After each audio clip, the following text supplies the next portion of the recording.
Começa agora mais um Indaga Biólogo.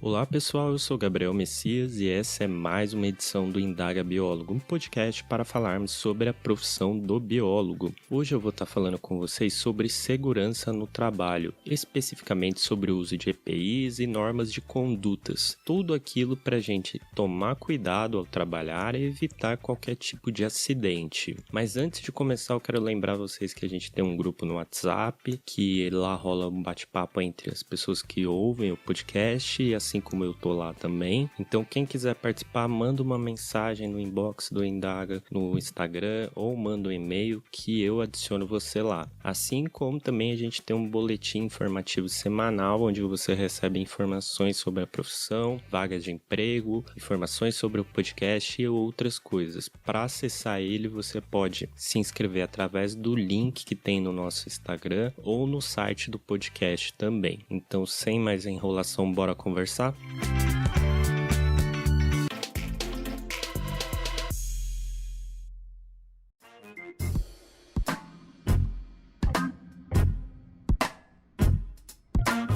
Bem, quando a gente inicia um novo trabalho, sempre tem que existir o cuidado de saber se o local possui alguma norma de conduta para executar esse trabalho e se é necessário usar EPIs. Para que isso? Para a gente garantir a segurança individual de quem está exercendo a atividade, assim como a segurança da equipe que vai estar exercendo a atividade. Dessa forma, a gente vai evitar acidentes e garantir que exija uma excelência na execução do trabalho. Mas o que é o tal do EPI que eu estou falando desde o começo, né? Eles são equipamentos de proteção individual, que aí vai ter perneira, luva, capacete, máscara, óculos, galocha, jaleco e tantos outros itens que podem ser utilizados para proteção individual. Esses itens podem parecer até bobos de serem utilizados, mas eles garantem muito a segurança individual e evita que ocorra acidente de qualquer tipo. Quando eu falo de normas de conduta, roteiro ou POPs, eles são ferramentas para padronizar procedimentos e garantir a excelência na execução, sem envolver qualquer risco. Eu posso citar aqui 2 exemplos. A integração, que é um treinamento básico onde um novo colaborador se habitua aos procedimentos da empresa e do seu cargo. Esse processo garante que o novo profissional entenda a rotina do local, assim como quais cuidados tomar durante a execução do trabalho. Já os roteiros ou POPs, que são os procedimentos operacionais padrão, são guias para a execução de uma atividade, visando manter a excelência na execução e garantir que haja sucesso, atingindo os resultados esperados. Um exemplo seria ter um roteiro para se fazer uma análise de fezes por sedimentação. Apesar da importância dos EPIs e das normas de conduta, existem muitas pessoas que não usam esses equipamentos de proteção individual, assim como não seguem as normas de conduta, por alguns fatos. Entre eles, a gente tem a falta de informação e orientação, a falta de conhecimento dos riscos envolvidos e também a turrice, das pessoas acharem que estão livres de sofrer acidente ou coisa do tipo.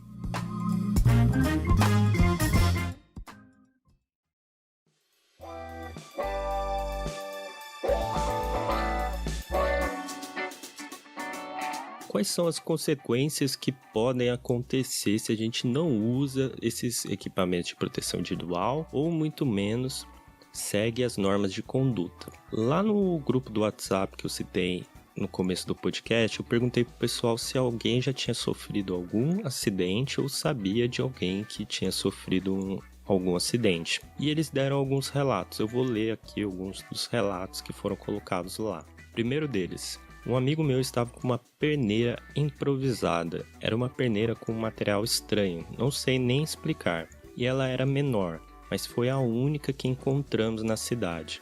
Ao cortar um ramo de árvore que estava agarrando a rede de neblina com o facão bateu em um pedaço de galho e voltou no joelho dele fazendo um corte imenso.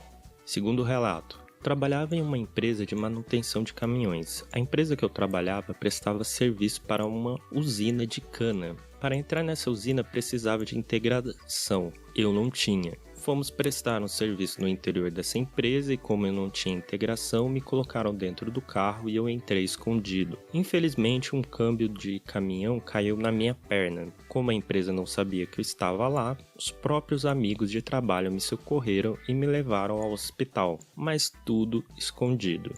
Terceiro relato. Um colega de trabalho já pisou em um espinho de bagre monitorando uma praia. Ele estava sem a bota de segurança.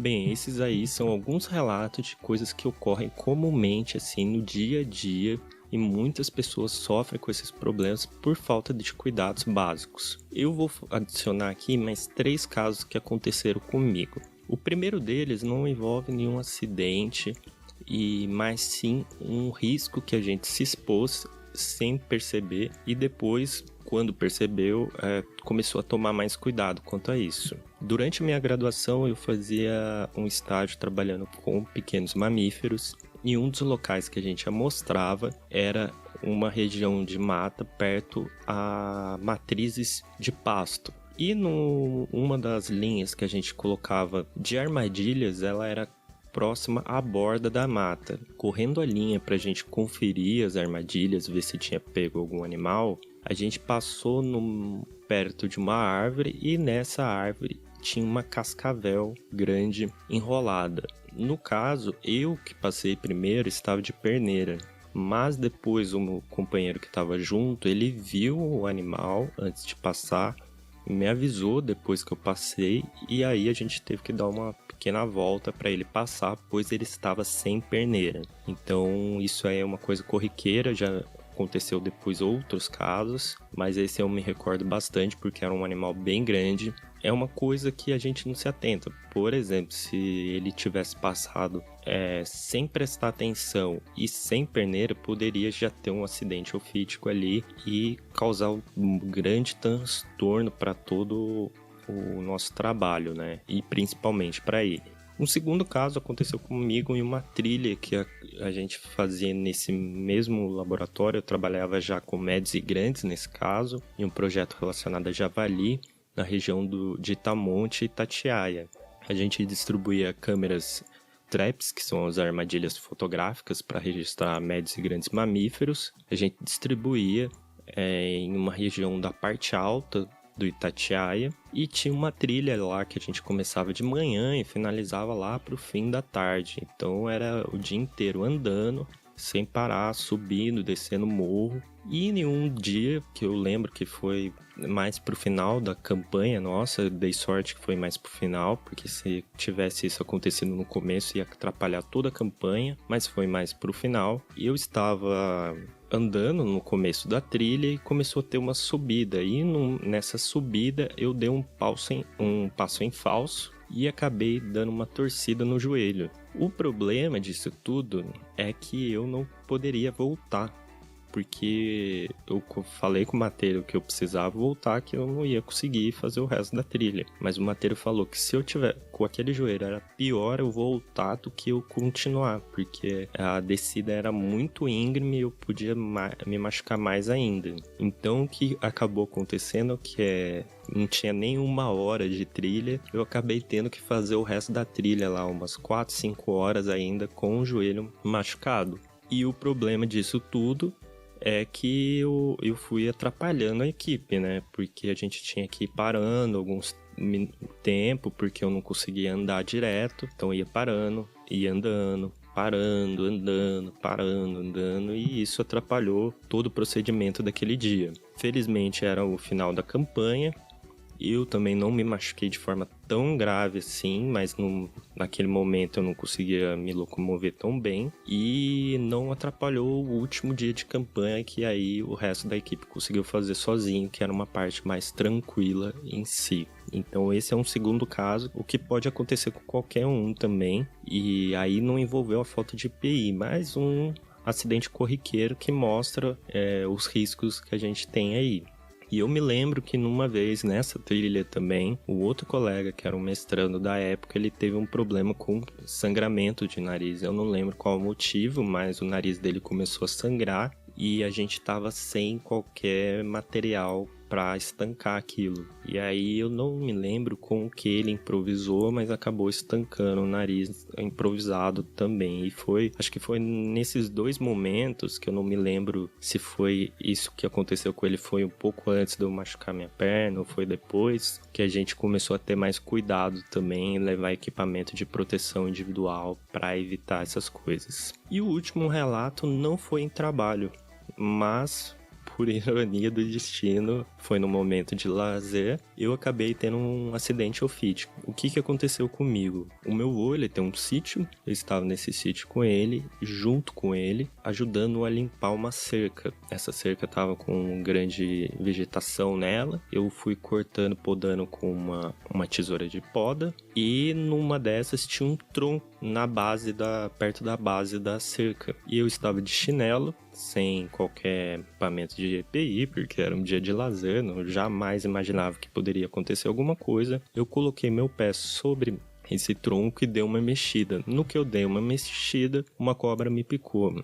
Se eu não me engano, na época era uma jararaca. Mas eu lembro que o carro que a gente estava lá no dia, estava assim uns 100 metros de mim. Da picada até o tempo de eu ir até o carro foi o período de eu não conseguir mais andar. E aí começou a inchar minha perna, ela foi subindo até metade. Quando eu cheguei no hospital, felizmente deu tempo de correr e chegar no hospital. Eu já estava com até o joelho inchado, sem conseguir andar de jeito nenhum, agonizando. Tava para ter ideia do nível de dor que eu tive, teve um momento bem da picada, após a picada, que eu tive que pegar um pano para morder de tanta dor que eu tava. Depois disso, eu lembro que eu tomei o soro, fui para casa descansar, mas eu fiquei com problemas para urinar. Pelo menos por um mês eu fiquei não conseguindo urinar muito bem, tomando muito remédio. E eu fiquei de cama mais ou menos um mês e meio, sem conseguir ficar em pé. Isso por causa de uma picada. E depois eu fui andar realmente, conseguir andar bem e começar a correr, coisas do tipo, depois de uns 2 meses. Então eu tive uns 2 meses que eu perdi aí da minha vida por causa de um acidente que seria bobo, né? Mas no caso foi um infortúnio, né? E aí quando a gente pensa no caso de pessoas que não utilizam EPI, tem todo esse risco de acontecer uma coisa parecida como aconteceu comigo, que é muito sério isso. Eu tive sorte que eu consegui ir pro hospital rápido, consegui ter um tratamento rápido, mas ao mesmo tempo é uma grande dor de cabeça. E quando a gente pensa numa equipe trabalhando num trabalho profissional, imagine todo o transtorno que a gente tem por falta de um cuidado básico. Mas além disso, existem casos mais graves, né? Que a gente pode ter até a morte das pessoas. Eu vou citar 2 casos aqui. O primeiro é o do Marcelo Araújo Bagno, que era um pesquisador da UNB, e ele veio a falecer em 2002. O que aconteceu com ele foi um acidente onde ele foi atravessar o rio Caiapó, em Goiás. Ele estava numa canoa com 4 pessoas, uma delas sem colete salva-vidas. Começou a chover, a correnteza aumentou, a canoa virou. O Marcelo, que estava de colete, foi tentar ajudar essa pessoa sem colete, e ele acabou sendo levado pela correnteza e faleceu. No caso, a pessoa com colete conseguiu ainda se salvar, mas você vê que por causa de uma pessoa aí na equipe que estava sem o material de proteção individual, acaba acontecendo uma tragédia. Outro caso que é do Lúcio José da Silva Freire Júnior, que era biólogo e veio a falecer em 2017, que foi a Juliane que me lembrou desse caso. Ele foi acompanhar uma frente de resgate de meio biótico na implantação de um parque eólico na Bahia. Ele estava sentado em uma pedra e foi atingido por uma escavadeira. Não se tem até hoje certo o que ocorreu com ele, se ele não sinalizou, não foi sinalizado para ele que a escavadeira estava lá e acabou ocorrendo esse acidente que levou à morte dele. Porém, existe um abaixo-assinado pedindo esclarecimento dessa morte que até hoje aí fica pendente, sem qualquer explicação. Eu vou deixar no site do podcast o link para esse abaixo-assinado, caso você queira ver com mais detalhes isso também.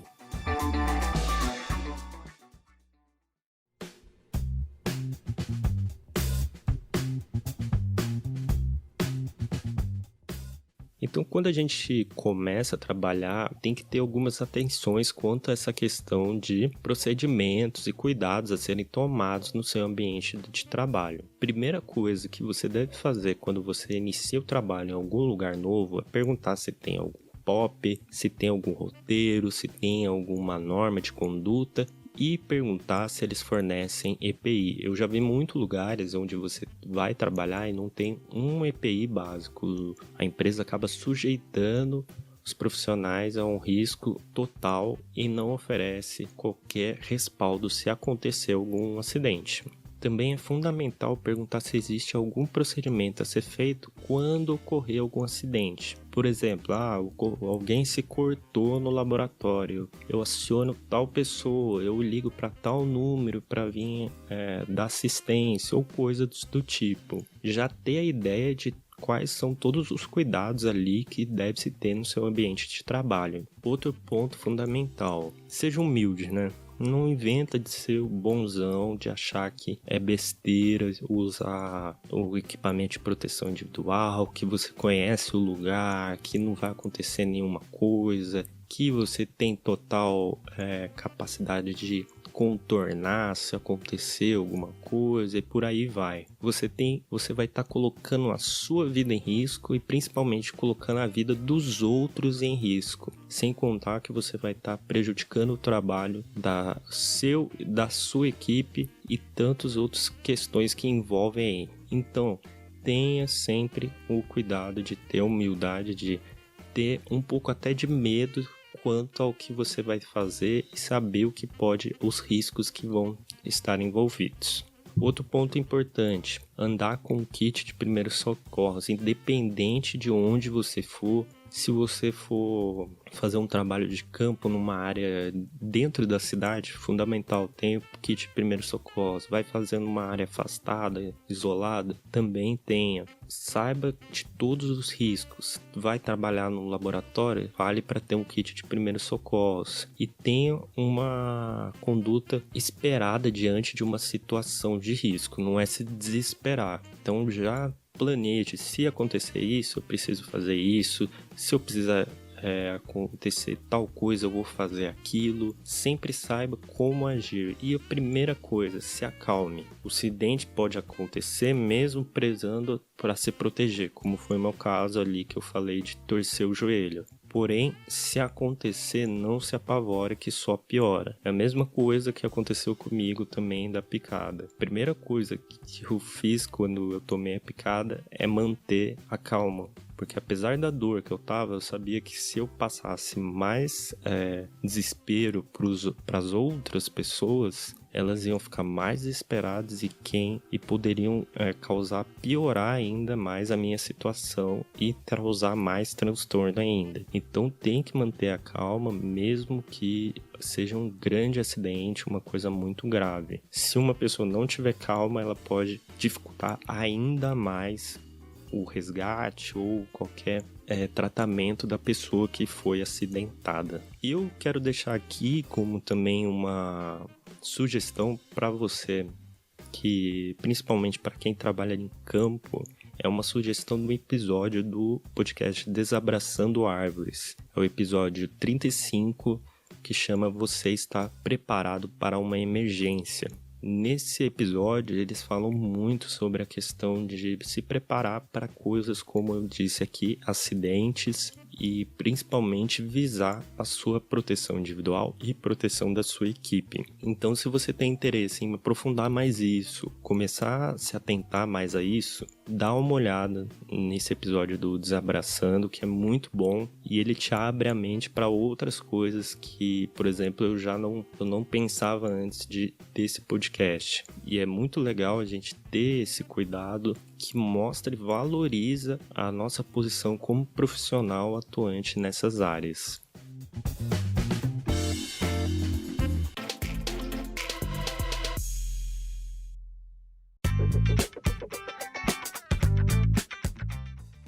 Finalizando mais um Indaga Biólogo, hoje tratando sobre se cuidar ao trabalhar, ou seja, a segurança do trabalho. Eu vou deixar todos os links do que foi citado no site do podcast, então se quiser dar uma conferida, olha lá. Se você gostou, peço que compartilhe, nos siga nas redes sociais e caso tenha uma dúvida, mande um e-mail para indagabiólogo@gmail.com. Um abraço e até mais.